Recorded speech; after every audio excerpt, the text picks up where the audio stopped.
Oi, turma, bom dia, boa tarde, boa noite. Na aula de hoje, nós vamos dar continuidade ao assunto. Estamos falando sobre o universo. Então, nas últimas aulas, eu falei sobre o sistema solar, sobre a origem do sistema solar. Falamos sobre os astros que formam o sistema solar, né? Então, falamos dos planetas, asteroides, meteoros, meteoritos, meteoroides, cometas, satélites naturais, satélites artificiais. Falamos sobre os planetas anões, sobre as órbitas e etc, etc, né? Os movimentos dos planetas, vocês lembram lá do oitavo ano que a gente via, né? Então, rotação, outras nossas coisas. Vocês têm que saber lá quem foi a gente já viu isso no oitavo ano. Na aula de hoje vamos falar um pouquinho sobre as ideias que permeiam o conceito de universo, né? E como essas ideias elas se expressam em diferentes tipos de sociedade, em diferentes tipos de povos diferentes, de comunidades diferentes e associação de pessoas diferentes, né, por assim dizer, e como o pensamento sobre o universo e sobre aquilo que está fora do nosso planeta, ela permeou as diversas sociedades ao longo do tempo de formas diferentes, né, até hoje em dia, obviamente, quando a gente tem um amplíssimo, mas ainda insuficiente conhecimento para compreender, né, toda a dinâmica do universo, toda a dinâmica do cosmos, né, de tudo que está fora. Né. Existem teorias, né, e comprovações de teorias recentes, né, teorias bem antigas, como teorias de Einstein, né, dos buracos negros e por aí vai, que hoje em dia vem se comprovando aquela modelos teóricos, hoje em dia já por observação, né, e muita pesquisa e muita tecnologia, já se percebe que várias dessas ideias realmente existem. Né.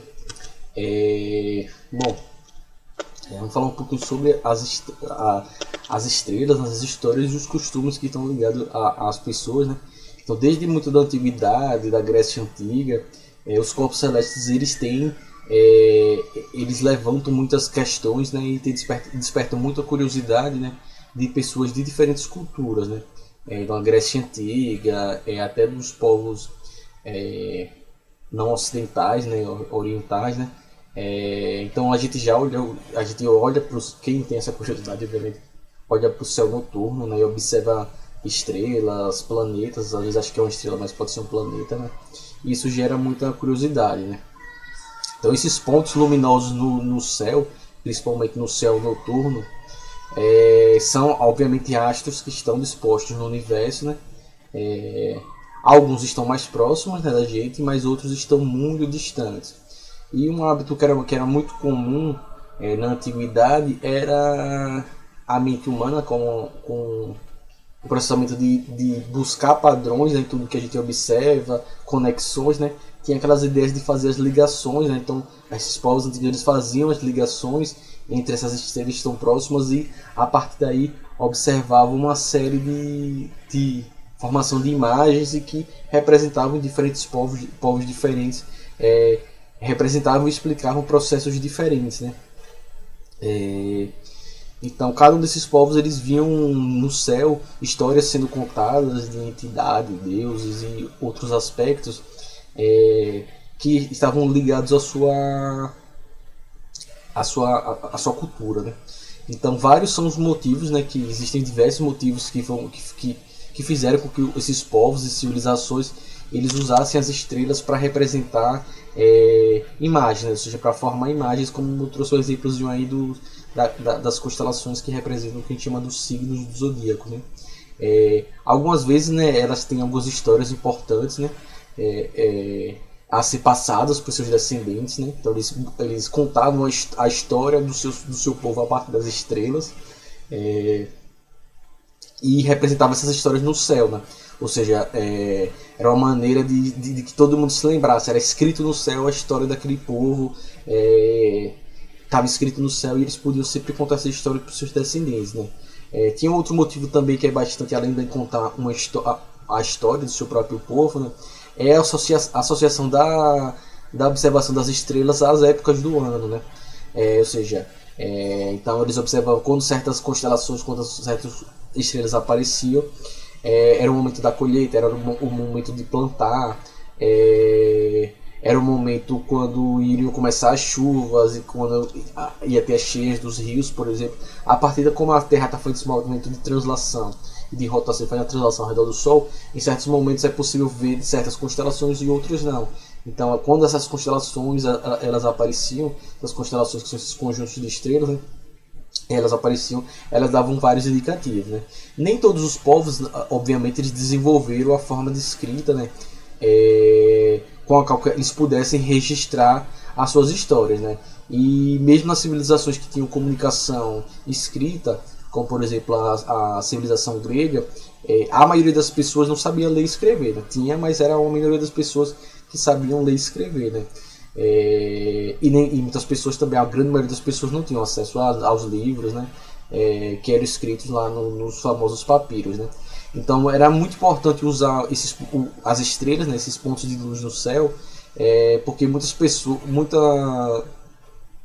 para muitas pessoas a história passava de geração em geração a partir da oralidade, ou seja, a partir da fala e a partir da demonstração do que acontecia no espaço, era uma forma de mostrar aquilo que estava sendo dito, né? Então tem uma série, tem esses exemplos aí, mas tem uma série nos povos indígenas, né? Tem representação, né? Povo indígena aqui no Brasil tem representação de uma constelação que chama do Homem Velho, né? Que aí ela trazia uma lenda do Tupi-Guarani que tinha toda uma lenda do homem velho que se casou com uma mulher jovem. E aí depois de um tempo essa mulher se apaixonou pelo irmão do marido, né? E para ficar com o cunhado ela acabou, né, cortando a perna do homem velho, né? E ele acabou morrendo. Então tem uma representação no espaço do imagem, vocês botarem no Google bem fácilzinho de achar. É como se fosse um velho com a banguela com a perna cotoca, né? E aí, como os homens sentiram pena desse homem velho que tinha ficado o cotoco morrido, eles levaram e transformaram ele nessa constelação no espaço. Então isso é só um exemplo, né? Então como eles observavam, eles iam contar, essa era uma história que eles contavam observando aquele homem velho que estava lá no espaço, e essa referência atemporal permaneceu para sempre, né? Já que existe para sempre, não, por muito tempo, né? Até hoje, né? Obviamente que as estrelas não vivem para sempre, né? A gente vai ver isso na próxima aula, mas isso é um exemplo do que a gente pode compreender nesse aspecto. Então, além dessa história, né, de outras histórias dos indígenas, além dos indígenas brasileiros, né, outros povos eles também observavam as mesmas estrelas, né, que eles, né, quem está olhando para o céu está vendo as mesmas estrelas, e com eles desenhavam outras figuras, né, que representavam histórias importantes para eles, né? Então, o interessante era que cada tipo de cultura ela fazia associações e conexões e formava imagens diferentes de cada um deles. Então, cada um fazia essas associações e que tinham suas próprias histórias, né? Ou seja, eles formavam imagens diferentes. Como eu falei, a mente humana é capaz de fazer diversas combinações para formar imagens diferentes. Por exemplo, aqui tem aqui essas constelações aqui, mas povos diferentes poderiam fazer conexões diferentes, né? Então todas essas figuras imaginárias que eram representadas pelas estrelas, elas são chamadas, que eu estou falando aqui, que são as constelações. Que mesmo quando se tem a mesma estrela, pode acontecer de uma mesma estrela fazer parte de duas constelações, né? Então, por exemplo, a gente tem aquela constelação das Três Marias que a gente vê no céu noturno aqui no Brasil, que a gente facilmente se olha para o céu, você vê as três juntinhas, elas são ao mesmo tempo o cinto da figura da constelação de Órion, né? Que é uma outra constelação, né? Então, tem as Três Marias, mas elas também fazem parte da constelação de Órion, por exemplo. A União Astronômica Internacional, que é o IAU, né? A União IAU em inglês, na sigla, né? Então, International Astronomic Union, né? Que é a União Astronômica Internacional, ela definiu 88 constelações como as constelações oficiais, e divide o céu geometricamente em 88 regiões. Então, qualquer estrela que estiver em uma região associada a uma determinada constelação faz parte dela, né? Então a gente tem eu trouxe esses exemplozinhos, mas tem um mapazinho das constelações, né? De todas as constelações. Então a definição dessas constelações pela IAU, né, pela União Astronômica Internacional, ela não significa que existe uma figura cultural de maior valor que outra, né? Ou seja, eles não vai dizer essa definição aqui geralmente, e obviamente geralmente fazem aquelas definições mais ocidentalizadas, né? Mas isso eles fizeram para dividir o céu em regiões, como se fosse um quebra-cabeça, né, e poder nomear cada parte, que é importante para que a gente possa localizar mais fácil. Ele não quer dizer que oficialmente, não é que existe oficialmente essas são as constelações e as outras. Então, por exemplo, a constelação do Homem Velho dos indígenas, do Guarani não existe, não é isso, né? É uma forma para que eles tentaram uniformizar de uma forma que tente localizar. Então, quando alguém se refere a uma estrela em uma região, na região 53, próxima à constelação do blá blá blá, fica mais fácil dos cientistas identificarem e das pessoas que também, os curiosos sobre a astronomia, que estudam astronomia, também identificam onde estão as coisas. É mais um mapa estelar, né, do que necessariamente dizer que esses são os nomes oficiais das constelações. Não, são a nomenclatura dada pela União Astronômica Internacional para facilitar as posições. Né? Então, por exemplo, quando se encontra uma nova estrela, né, uma forma de comunicar sua localização é justamente indicar em qual constelação ela se encontra dentro dessa constelação. Então, se alguém descobre uma estrela nova, ele vai dizer onde é que ela está nessas 88 regiões, nessas 88 constelações. Né? É basicamente um quebra-cabeça, né? Ou seja, as constelações são um quebra-cabeça no espaço e nomear cada uma delas é importante para a gente conseguir localizar e facilitar o estudo dessas regiões do universo. Então, é mais para facilitar do que para dizer que essa é a história oficial das constelações, não é isso, né? Então, esse termo constelação ele é usado apenas quando se trata de uma das 88 constelações que são definidas pela União Astronômica Internacional, né? Se não for assim, a gente costuma usar o termo figura imaginária ou asterismo, né? Quando a gente se refere a coisas que não sejam dessas 88 constelações, desse mapa galáctico, por assim dizer. Né? Certo? Então, de acordo, por exemplo, com essa convenção, as Três Marias são um asterismo presente na constelação de Órion, ou seja, é uma constelação, uma figura imaginária que faz parte de uma constelação oficial. Né? Então, a gente chama de asterismo. Aí se refere a constelações, quando a gente está se referindo às constelações oficiais da União Astronômica Internacional, e asterismo é o termo que a gente emprega para tratar de figuras ou formações estelares que não são essas oficiais, certo?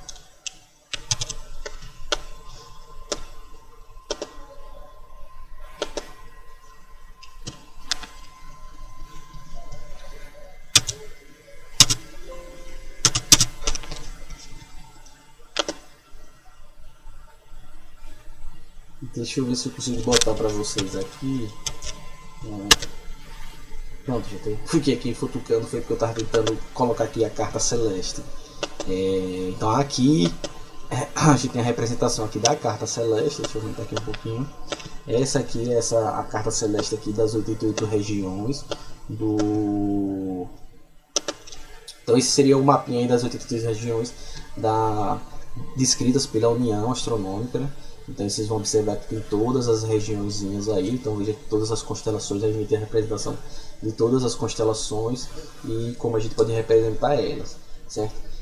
Não só nos povos indígenas, né, mas por exemplo na Grécia Antiga, a Grécia que ocupava um extenso território na Europa, eram cultuados vários deuses, né? Então eles eram politeístas, né?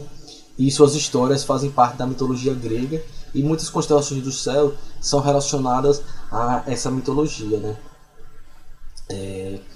Então, por exemplo, a história da constelação de Órion, né? Que possui uma série possui estrelas, né? Que são comuns em constelações, por exemplo, da Homem Velho do Tupi-Guarani, né?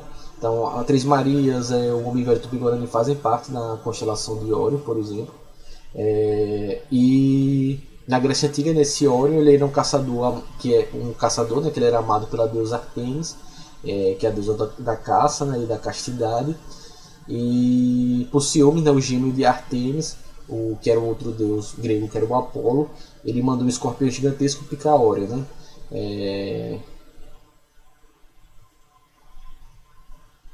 E aí, antes, como ele viu que ele tem que matar, ele se jogou, né? A Órion se jogou no mar junto com seu cachorro, né? Para escapar desse escorpião, esse cachorro que era o Sirius, né? e quando já estavam bastante longe, quase escapando, né? Então quando eles estavam lá fugindo nadando, aí Apolo desafiou Artemis a acertar um ponto no mar com arco e flecha, né? Ela era a deusa da caça, né? Ela deu essa flechada e não sabia que era Orion e seu cachorro, acabou matando eles. Aí a Artemis pediu a Zeus, que era o pai dela, para manter ele vivo no espaço, né? Nos céus, né? Então ele formou aí, por isso que formou a constelação de Orion. E também o cachorro dele também virou também uma constelação, que é a constelação do Cão Maior, que está junto da constelação de Órion. E Apolo pediu também para os Zeus, também era seu pai, né, para levar também seu escorpião para o espaço, e aí tem a constelação do escorpião também. Então ele só aparece no céu em momentos opostos, né? Então numa estação aparece Órion, que é o maior, e na outra estação do ano aparece o escorpião, para eles ficarem de forma oposta no espaço. Ou seja, então são várias histórias que vão formar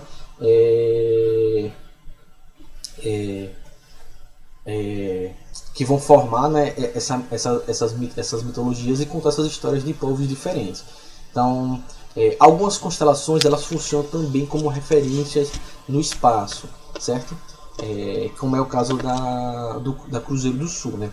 Então as estrelas elas são utilizadas pelos povos e civilizações diferentes de maneiras diferentes, como eu já falei no começo na aula, e algumas delas indicam a passagem de um tempo, né? Por exemplo, orientando a vida cotidiana, né? Quanto aos ciclos naturais, período de caça, de agricultura.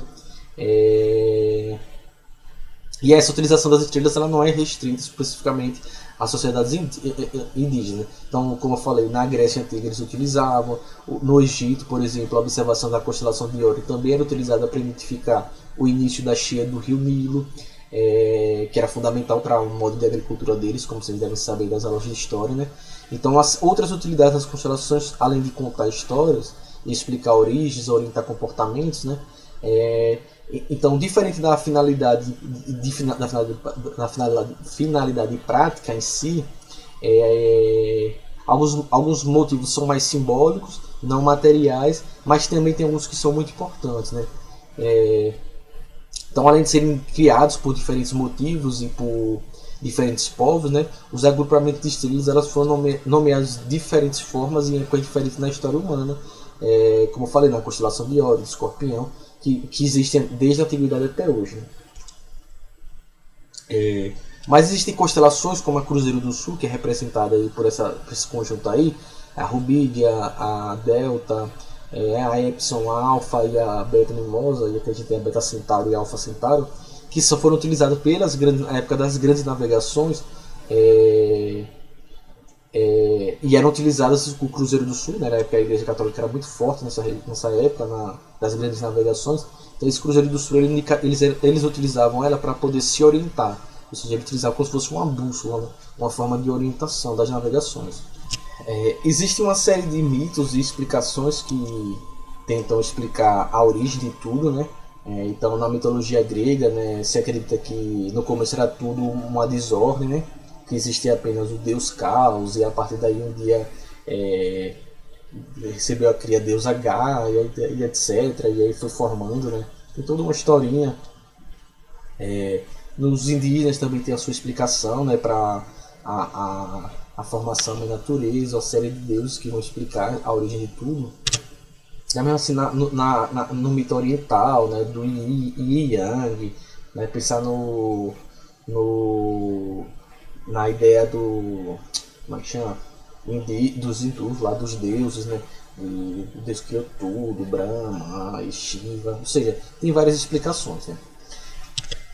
E todos esses modelos, né, eles vinham tentar buscar explicar e localizar o planeta Terra como centro do universo, né? E aí a gente chama esses modelos de explicação, os modelos geocêntricos, né, em que a Terra é o centro do universo. E esse modelo, ou seja, que os outros planetas, o Sol orbitava ao redor da Terra, a Terra redonda. Mas esse modelo, depois, em meados do século XV e XVI, né, o Nicolau Copérnico, ele trouxe, né, a ideia, né, e Galileu Galilei também, a ideia do modelo dele, que a gente chama do modelo heliocêntrico, né, em que o Sol, hélio, porque o Sol, né, tem os elementos químicos, o hélio, né? Hélio significa Sol, né? E por isso que batizou o elemento químico hélio, porque é um elemento químico muito presente no Sol, na formação, aquele gás nobre, né, que no processo de fusão nuclear do hidrogênio para formar hélio. Então, Madeira desse centro que o Sol era o centro do universo, quando eles acreditavam que o universo seria apenas o sistema solar. Mas esse modelo não foi aceito, né? Foi muito negado, porque era impossível a Terra ser o centro do universo, né? Não ser o centro do universo. E essa ideia só foi começar a ser mais aceita lá para o final do século XVI, XVII, porque muitos cientistas e muitos pensadores, né, eles eram perseguidos, eles eram assassinados, eles eram condenados a censurados, assassinados, enforcados por essas ideias. Inclusive o próprio Galileu Galilei, né, ele teve, para ele não ser preso e não morrer por heresia, né, por dizer que a Terra não era o centro do universo e sim o Sol, ele teve que negar e dizer não estava enganado, mas para não matarem ele, né. Então, cada vez que os conhecimentos foram se ampliando, as noções que o universo ele era muito maior e muito mais amplo foi crescendo. Então, só para se ter uma ideia, você acredita que só na Via Láctea, que é que é a galáxia que a gente vive, tem mais de 200 bilhões de estrelas, né? Você acredita que pelo universo afora deve ter mais de 200 bilhões de galáxias. Então, a Via Láctea, que é a galáxia que a gente vive, tem mais de 200 bilhões de estrelas, pelo universo se estima que tem mais de 200 bilhões de galáxias pelo universo. Então o universo, e nenhuma dessas galáxias, o importante saber, que nenhuma dessas galáxias ela está no centro do universo, né? O universo ele vai ficando maior conforme a humanidade foi desenvolvendo seus conhecimentos, foi percebendo que o universo é maior, cada vez maior, né? Então, a partir das observações foram construídos, né, modelos e imagens de como seria o universo, né? Então, ele seria o universo seria uma imensidão, né, que é completamente imensurável nas escalas que a gente utiliza de metro, quilômetros, por exemplo. Então, a gente foi utilizado uma escala que a gente chama dos anos-luz, né? Que os anos-luz não é uma escala de tempo, é uma escala de distância, ou seja, quanto tempo a luz, que é a partícula que viaja em maior velocidade, nada viaja mais rápido que a luz, né? Quanto tempo ela demora para chegar de um lugar para o outro. Então, anos-luz é uma escala de distância, não é necessariamente uma escala de tempo. Então, se falar em 280 milhões de anos-luz, significa dizer que um objeto viajando na velocidade da luz, ele vai demorar 280 milhões de anos para chegar lá, certo? Então, os anos-luz é uma escala de distância, ela vai medir a distância, né, entre os corpos. Então, o fato de as galáxias estarem se afastando sempre, como a gente pode observar nessa imagem, significa que no passado elas estavam muito próximas, né? Então, por isso esse afastamento é uma das evidências, ou seja, as galáxias elas estão sempre se afastando cada vez mais, né? Então, a série de cientistas, o Hubble, que deu nome ao telescópio, e outros tantos cientistas, o Einstein, eles já vem comprovando que a teoria de que o universo na verdade ele está se expandindo, que as galáxias estão se afastando e que muito provavelmente se as galáxias estão se afastando é porque em algum dado momento elas estavam muito próximas ou no mesmo lugar, né? E aí essa é uma das evidências da teoria da grande explosão que a gente chama do Big Bang. Então lá no início tem o Big Bang, que foi liberando matéria e a partir daí essa matéria foi formando os corpos celestes que nos cercam, né? Então, pela teoria do Big Bang, no início do universo, todo o universo se concentrava em um único ponto, né, que originou tudo, né? E com a expansão desse pequeno ponto, né, as partículas foram se combinando e formando toda a matéria que existe no universo, radiação e luz, né? Então, os estudos científicos sobre a origem do universo, ele compõe uma parte da astronomia que a gente chama de cosmologia. A cosmologia ela vai estudar a origem do universo. Professor, o que é que tinha antes do Big Bang? Não sei, não se sabe, né? Big Bang foi uma grande singularidade em que nada existia, nem o tempo nem a matéria não existia, né? O que tinha antes a gente não sabe, mas o que existem várias teorias que podem explicar o que tinha antes, mas o que se sabe é que a partir daí, porque foi a partir do Big Bang que surgiu tudo, né? Surgiu a matéria, surgiu os fenômenos naturais, as leis das físicas. Então, se antes não existia nada disso, as perguntas é mais como é e como será do que como foi, né? Então o universo é como se fosse uma grande bola de açúcar. Você vai enchendo ela, quanto mais você vai enchendo, ela vai aumentando. Quanto mais ela vai aumentando, mais as galáxias vão se expandindo. Então o universo está em expansão o que está em expansão? O espaço entre os espaços. Então o espaço entre as coisas está em expansão, é como se fosse uma bola de sopro. Se você pegar uma bola de sopro seca e pintar umas bolinhas nele próximas, quando você for assoprando nessa bola, essas bolinhas elas vão ficando cada vez mais afastadas. É mais ou menos o que pode estar acontecendo com o nosso universo, ou seja, esse processo de expansão e aumento de tamanho. E para a gente fechar aqui, as ideias do que a gente chama do... Sempre tem uma pergunta se existem outros planetas que podem ser habitáveis, ou seja, que pode existir vida, que os seres humanos podem, por exemplo, um dia viajar para esses planetas e sobreviver. Por que não existe evidência de vida nos planetas, nos demais planetas do Sistema Solar? Porque a gente não pode, sei lá, ir para Marte e viver lá como vive na Terra, né?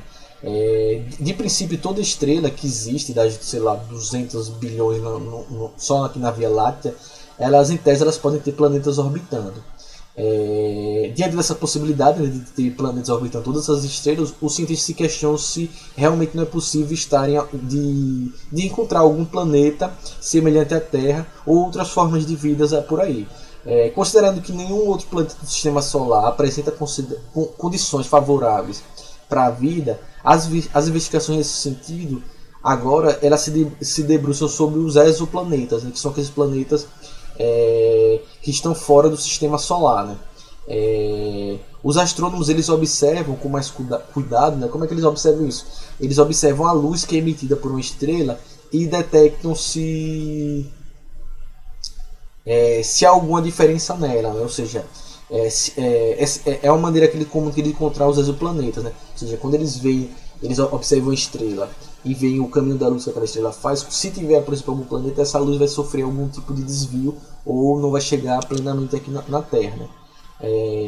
Então, porque quando um exoplaneta, esse planeta ele cruza, ele passa na frente de uma estrela, ele bloqueia um pouco dessa luz, né? Então é como se fosse uma mini eclipse observada da Terra, só que há bilhões de anos, a partir dos instrumentos de observação. Então eles conseguem descobrir se existem planetas orbitando uma estrela a partir desses pequenos momentos, né? Então, com base nisso, é avaliado se esse planeta ele está no que a gente chama da zona do habitável ou não, né? A zona do habitável, ela se trata de uma região do espaço sideral que existe ao redor de uma estrela que recebe a quantidade de radiação adequada para existir a água no estado líquido, né? Porque se o planeta estiver muito próximo, a água ela estaria na forma de vapor, e se ela estiver muito distante, a água vai estar congelada, né? Então a água é fundamental para a construção da vida então de todas as formas de vida que a gente conhece aqui na Terra, todas elas dependem da água para sobreviver. Muito provavelmente a vida surgiu na água aqui no planeta. Então a zona habitável tem que ser um planeta, para ser considerado um planeta habitável, ele tem que estar em uma região, em uma distância de um planeta em que ele receba radiação solar o suficiente, radiação da estrela o suficiente para que exista água no estado líquido. Se ele estiver próximo demais, a água vai evaporar, né? Se ele estiver muito distante, a água vai ser congelada. Então a Terra é o único planeta, por exemplo, aqui no nosso Sistema Solar que se encontra na zona habitável, certo? Ou seja, é um local onde existe radiação suficiente para existir água no estado líquido. Então, por exemplo, os telescópios que ficam na atmosfera do planeta, ficam orbitando o planeta, como o Hubble e o Kepler principalmente, já identificou mais de 2.300 exoplanetas, né? E eles sempre estão buscando novos planetas e vendo planetas que têm características parecidas com a Terra, se esses planetas eles estão na zona do habitável, certo? Falei um bocado, foi muita coisa. Na próxima aula a gente vai falar sobre a evolução estelar e vamos a partir daí concluir o nosso assunto, certo? Então qualquer dúvida entre em contato, fiquem bem, a gente se vê na próxima aula. Tchau!